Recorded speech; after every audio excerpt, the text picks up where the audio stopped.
Hola, México tuvo el pasado 10 de abril su primera revocación de mandato. Fue su primer ejercicio de democracia directa de esta naturaleza. Muchos se alarmaron sobre supuestas semejanzas entre México, Venezuela y Bolivia, pero consideramos que no es el caso. Juan Rodríguez nos explicará en este video las diferencias entre los ejercicios realizados en aquellos países sudamericanos y México. Dimanche prochain au Mexique, il y aura un exercice de la démocratie directe qu'on appelle la révocation du mandat. Plusieurs fois, on a entendu dire que c'est exactement la même chose qu'au Venezuela et même qu'en Bolivie. Mais il faut dire qu'il y a de très grandes différences parmi ces trois pays dans le même exercice. Je vais vous donner 5 points par lesquels on peut retrouver les différences qui existent. Premièrement, quand le Venezuela et la Bolivie ont décidé d'utiliser la révocation du mandat, ils traversaient par des grosses crises économiques, politiques et sociales. En Venezuela en 2002, 2003 et en Bolivie en 2007-2008. De telle forme que la révocation du mandat était une façon de finir, de conclure, de clôturer cette crise politique qui existait à l'époque dans ces pays. Ici au Mexique, même s'il y a beaucoup de questionnements à propos des décisions du gouvernement, il n'existe pas une crise politique ni une crise sociale comme celle qui existait à l'époque en Venezuela ou en Bolivie. Deuxièmement, à l'époque, seulement dans la constitution du Venezuela existait la révocation du mandat régulée par cette constitution, par cette loi fondamentale, mais elle n'existait pas dans la loi réglementaire. En Bolivie, la révocation du mandat n'existait du tout dans l'ordre juridique du pays. Ici au Mexique, elle existe depuis bien longtemps et c'est même les partis politiques de l'opposition qui ont approuvé la révocation du mandat d'abord dans certains États de la République et après à la constitution politique du Mexique. Donc ça, c'est très intéressant parce que même l'autorité électorale a régulé la procédure pour pouvoir établir la révocation du mandat. Troisième point. Au Mexique, c'est justement l'autorité électorale, l'INE, l'Institut national électoral, qui organise la révocation du mandat. Et tandis qu'en Venezuela et en Bolivie, c'était le gouvernement même qui a organisé, contrôlé et qualifié les voix électorales de la révocation du mandat.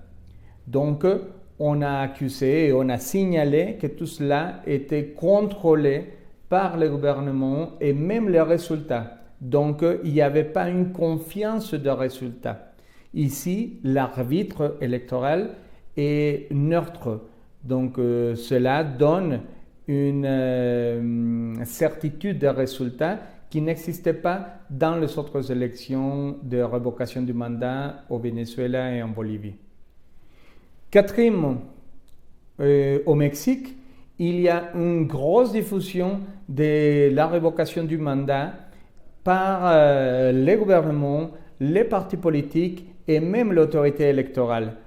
Situation qui n'était pas la même en Bolivie et au Venezuela, où l'opposition n'avait pas d'espace dans la diffusion publique, les médias, pour parler de la révocation du mandat comme un exercice démocratique. Cinquième point. En Venezuela et en Bolivie, la révocation du mandat a été perçue comme une ratification du mandat. Cela est très important parce qu'ici au Mexique, c'est tout à fait le contraire. Ce n'est pas une ratification, c'est vraiment une révocation du mandat. Mais pour qu'elle soit valable, il est indispensable que 40% du nombre total des électeurs du Mexique aillent exercer leur droit de voter dans la révocation du mandat. Dans les chiffres, cela représente plus de 37 millions de personnes qui doivent se présenter dimanche prochain à la révocation du mandat pour signaler s'ils sont d'accord ou pas pour que le président continue à finir son période de gouvernement. Atteindre l'objectif d'une participation de 40% des électeurs mexicains à la révocation du mandat semble assez compliqué. Déjà, il faut se rappeler qu'il y a un an, on a eu une consultation pour savoir s'il fallait commencer des procédures pénales envers les anciens présidents de la République au Mexique.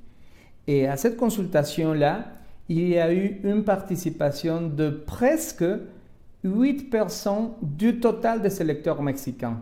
C'est-à-dire, il n'y a pas eu une grande participation.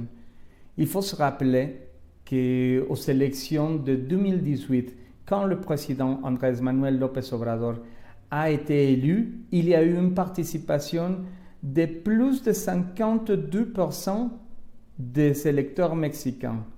Il a même gagné les élections avec plus de 30 millions de voix électorales. Alors, pour finir, il est vrai que la révocation du mandat, c'est un instrument assez intéressant au niveau de la démocratie directe. Il est vrai aussi qu'au Mexique, on sait parfaitement que nos gouvernants, en particulier les présidents de la République, sont élus par une période de 6 ans. C'est comme cela. On peut être d'accord avec les politiques publiques, la façon de gouverner ou pas, mais ils sont élus par une période de 6 ans.